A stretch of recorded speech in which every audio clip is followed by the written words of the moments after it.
de la situation. Parce que mais parce que volontairement, enfin, c'est le but quand même d'un canard, c'est de vendre. Donc la une est volontairement choc. Maintenant, on peut. Ça te donne envie d'acheter, toi? Non, je suis abonné. Mais non, je plaisante. Mais ce que je veux te dire, c'est que il y a quand même des réactions outre ça qui sont quand même assez extrêmes. Et nous assumerons. Aussi. Mais nous assumerons parce que le zéro. Je comprends bien votre préoccupation et votre question est très juste. Ce qu'il faut dire, c'est que le zéro risque n'existe pas. Bien entendu que nous assumerons des morts en EHPAD parce que je vous le dis très clairement, il y aura des morts en EHPAD, mais il y aura aussi des morts dans les résidences autonomie, dans les résidences services seniors, il y aura des morts à domicile, il y aura des morts. Je vous rappelle quand même que des morts, chaque année, il y a en moyenne 10 000 morts de la grippe, dont la moitié en établissement, la moitié à domicile. Aujourd'hui, il n'y a pas de morts dans les établissements. J'ai des informations selon lesquelles il y a déjà des établissements dans lesquels il y a des cas.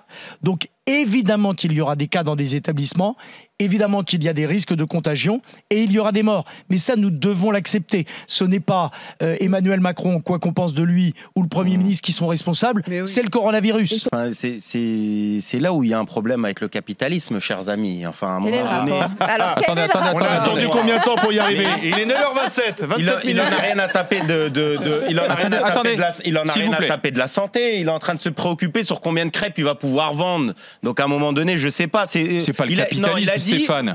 Ça, c'est sa survie financière. Il a dit. Je parle de la société, du fait de considérer qu'en fait, il a dit, il faut que les gens soient responsables. Pour lui, la question de la responsabilité des gens va du principe que les gens vont dans des restaurants et vont consommer, vont tourner l'économie. Moi, je peux considérer que les gens sont très responsables du fait de se dire, moi, j'ai pas grand chose à faire, plutôt que d'aller contaminer les gens ou prendre des risques, je vais rester chez moi, peut-être je vais bouquiner, peut-être je vais faire des choses avec mes enfants et profiter de la vie.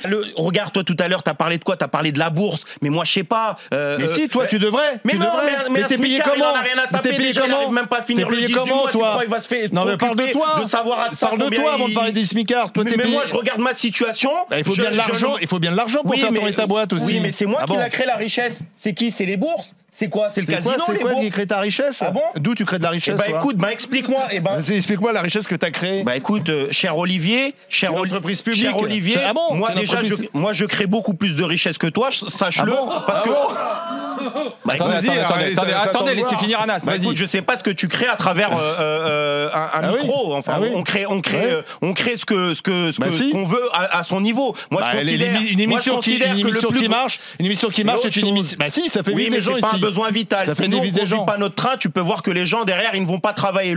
Comment expliquer aujourd'hui, si tu veux, le fait qu'il y ait 30% des électeurs, ça fait... Attends, 30% des électeurs, ça fait entre... C'est quoi? C'est 6 millions de personnes, c'est quelque chose, il me semble. Sur la liste. Non, le corps électoral, c'est 44 millions. Hein. Donc, 3 x 4, 12, 3 x 4... Attention. Ça fait 3 millions de personnes, c'est ça? Un tiers de 44 millions, ça fait 10 millions, un peu plus de 10 millions. Je retiens 2. C'est ça, hein, ça fait à peu près ça. Donc, t'imagines un tiers du corps électoral juste à cause du coronavirus qui ne va pas aller aux élections municipales ou qui a l'intention de ne pas y aller. Olivier est mort de rire. T'as trouvé le 3 sur 10, c'est pas un tiers déjà. Non, ça fait moins d'un tiers. Allez, moi je vous laisse 3 sur 10. Un peu moins. Un peu moins d'un tiers.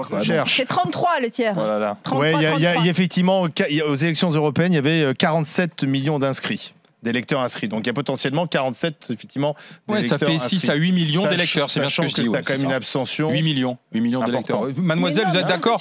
Vous avez plus, ça fait 12. Ça fait entre 12 et 15 environ. Qu'est-ce que tu racontes? Ça fait 15. On assiste à un naufrage de l'enseignement des maths. Ça fait 15 millions. Attends, ça y est, je l'ai. Voilà. Attends. Non, en fait, ça y est, je sais pourquoi. Parce que non, attends. De ce corps. Une seconde. Non, mais... Une seconde. Une seconde. Le chiffre depuis le début. Non, Anas, c'est juste pour toi. C'est juste pour toi, il te fait Krasuki. Attends, parce qu'il va corriger.